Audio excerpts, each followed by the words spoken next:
Berlin Wildcard. Alex Eala just got her Wimbledon lifeline breaking news from the heart of Europe. Berlin is surprised. The WTA Tour is buzzing. And the Philippines is on its feet. Alexandra Eala has just been granted a direct wildcard entry into the main draw of the WTA 500 Berlin Ladies Open. No qualifiers. No grinding through preliminary rounds under the German summer sun. No fighting her way through 3 or 4 matches just to earn a seat at the same table as the best players in the world. A straight, direct, golden ticket into the main event of one of the most stacked grass court tournaments on the entire calendar. This is not a scheduling footnote. This is not a minor administrative update buried in a tournament press release.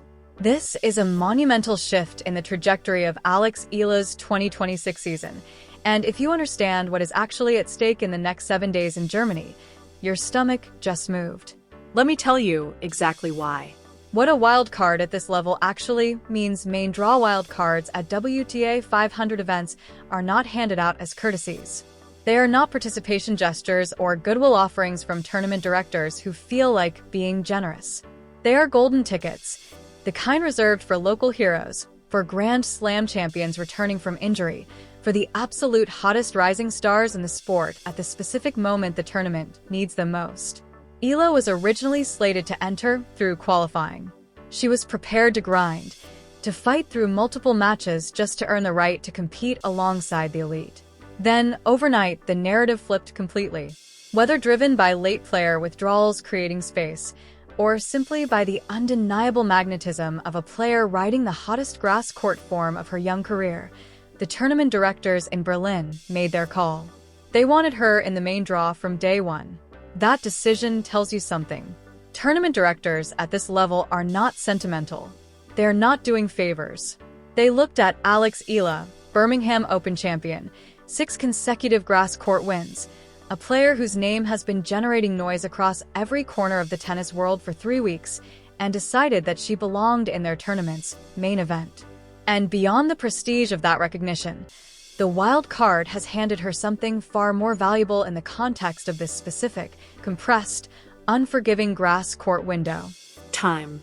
Time to rest her body after a demanding Queen's Club campaign. Time to sit with her coaching team and analyze what happened against Jovic. Time to reset, recalibrate, and walk onto a Berlin court with full physical capacity and a clear tactical picture. On a surface where every match leaves marks and every day of preparation compounds, that window of recovery is not a small thing. It might be everything. The field she is walking into, let us be completely honest about what Berlin looks like this year. Because walking into this tournament with clear eyes requires understanding exactly what is waiting on the other side of the draw. 9 of the world's top 10 players are in the field. World number 1 Aryna Sabalenka, blistering power, Grand Slam champion, the most dominant player on the planet when she is fully locked in. World number 2 Elena Rybakina, a former Wimbledon champion whose serve on grass is one of the most difficult deliveries in the sport to return under any circumstances. Jessica Pegula, the recently crowned French Open champion. The teenage phenomenon Mira Andreeva, carrying her clay court magic onto the surface that will test whether it translates. This is not a standard tour field. This is a lineup that looks more like a Grand Slam quarterfinal draw than a regular tournament week. And Alex Eala, ranked 33rd in the world, carrying Birmingham momentum and Queen's Club heartbreak in equal measure, is stepping straight into the center of it, which is exactly where she needs to be. The mathematical nightmare sitting on her shoulders here is where the story stops being about tennis and starts being about survival. The WTA ranking system operates on a 52-week rolling basis. Whatever you achieved exactly 1 year ago drops off your total, and you must defend those points by matching or exceeding that result. Last year, Eala had a career-defining run to the final of the Eastbourne Open, an extraordinary result that earned her 163 ranking points. Those 163 points are about to disappear, and the date they expire is June 22nd. Why does that specific date matter with a precision that feels almost engineered to produce maximum tension? Because June 22nd is the exact day the All England Club takes its snapshot of the WTA rankings to determine the 32 seeded players for Wimbledon. Currently ranked 33rd in the world, Eala sits essentially inside the seeding bubble, but only because Hailey Baptiste, currently ranked above her, is sidelined with injury. Without those 163 Eastbourne points, her ranking takes a severe hit, dropping her deep into the 40s. The bubble bursts, the seed disappears, and the entire architecture of her Wimbledon campaign changes with it. The math of what she needs in Berlin is stark and unforgiving. At a WTA 500 event, reaching the quarterfinals yields 108 points. Reaching the semifinals yields 195 points. The quarterfinal does not get her there. She needs to reach the final four of a tournament featuring 9 of the world's top 10 players just to break even and protect her seeding status. That is the pressure cooker she is carrying into Germany. Invisible to most. Absolutely enormous to everyone who understands what is actually at stake. Why this seed matters so much. The architecture of a Grand Slam, some people hear, Wimbledon seeding, and file it away as a prestige detail. A nice thing to have, certainly, but not the fundamental factor that determines the shape of a tournament run. That misunderstands what seedings actually do. With a seed, the draw is structured to protect you.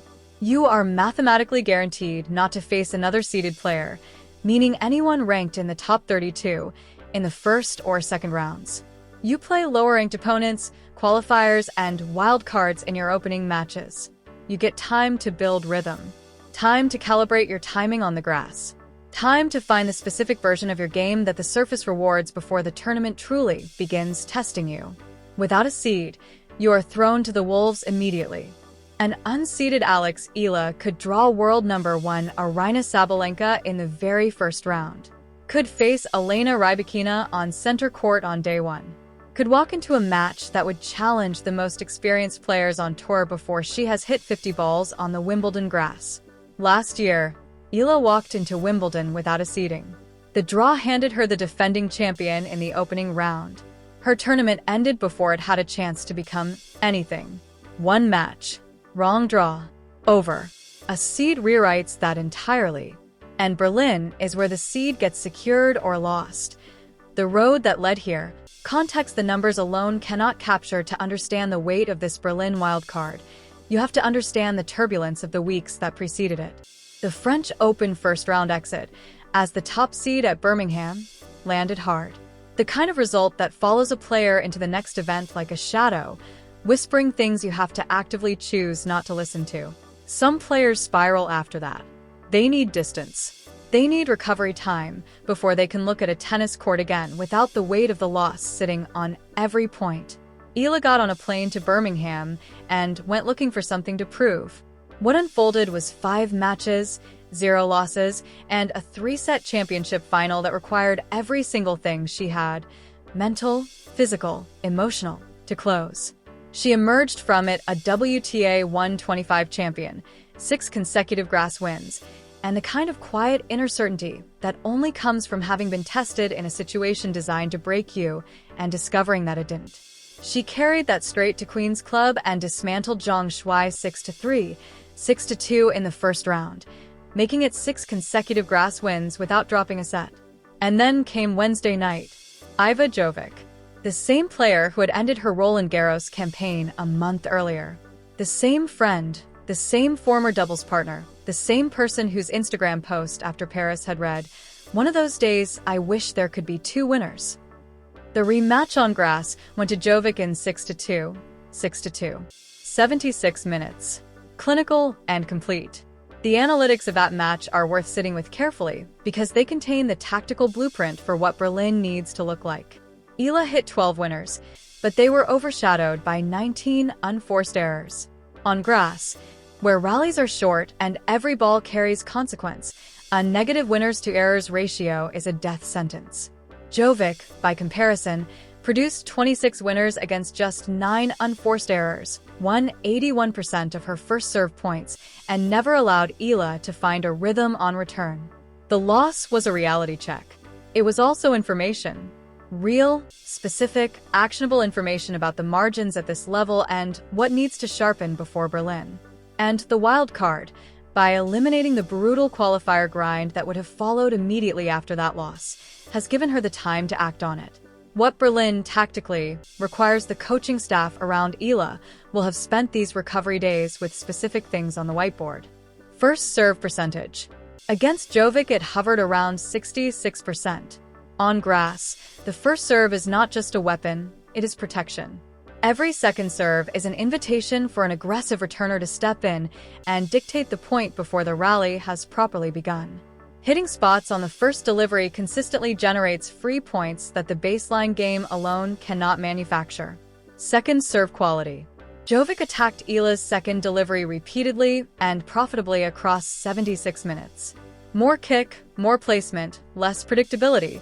That adjustment will be central to how Berlin's service games unfold. Unforced error discipline. 19 against Jovic. The number tells a clear story. The left-handed game, the aggressive returns, the flat winners down the line. All of those weapons are genuinely lethal on grass when they land.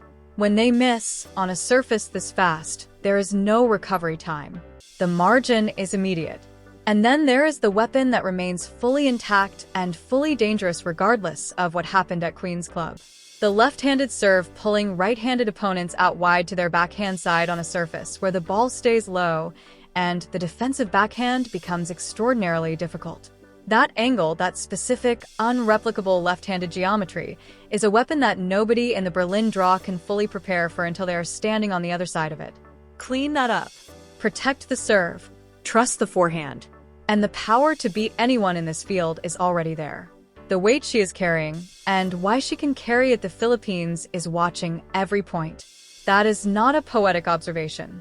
It is a logistical reality for Alex Eala in the summer of 2026. Millions of people tracking her matches across time zones, celebrating her victories in family group chats, watching her press conference answers to understand how she feels about what just happened. That is pressure. Genuine, constant, impossible to fully escape pressure. And Eala has demonstrated, repeatedly and under increasingly difficult circumstances, that she does not shrink under it. She thrives in it. She finds something inside it that straightens her posture and sharpens her focus, and makes the occasions that should intimidate her into something she moves toward instead. The Birmingham final against Barcelona. Down a set, carrying a 2-year Czech player curse, 5-5 in the third with everything hanging on 2 games. She won them both. The Mazarova semi-final, a third set after losing the second, the whole thing threatening to become a different match than the one she had planned. She closed it 6-3 without drama. The Queen's Club first round against Zhang Shuai, 10 consecutive points during a stretch that broke a veteran in 2. The kind of run that does not happen accidentally. This is who she is under pressure. The evidence is accumulated and consistent. Berlin will be the hardest version of the test so far. 9 of the world's top 10 players. A mathematical requirement of a semi-final run just to break even on ranking points. The Wimbledon seeding on the line. And a nation watching every single point. She has been here before in a smaller version of this exact moment every week for the past month. The only question is how far she takes it. The summary. Why everything points to this week, let's be precise about what is at stake in Berlin. Alex Eala is not playing for prize money in Germany. She is not playing for a trophy or a ranking boost or a confidence injection ahead of Wimbledon. She is playing for her Wimbledon life, for the seed that determines whether she walks into the All-England club with 3 rounds of runway to build momentum, or whether she draws a top 5 player on day 1 and her tournament ends before it begins. The Wildcard has given her the physical recovery and tactical preparation time that the qualifying grind would have stripped away. The form from Birmingham is real and documented across 6 matches. The tactical lessons from the Jovic loss are specific and fixable. The field in Berlin is brutal, honest, and will tell her and everyone watching exactly where her game stands heading into the 3rd Grand Slam of the year. Will she reach the semi-finals? Will she navigate 9 of the world's top 10 players through a week of WTA 500 level tennis with everything on the line? The Birmingham champion, the curse breaker, the player who never seems to shrink when the stage gets bigger.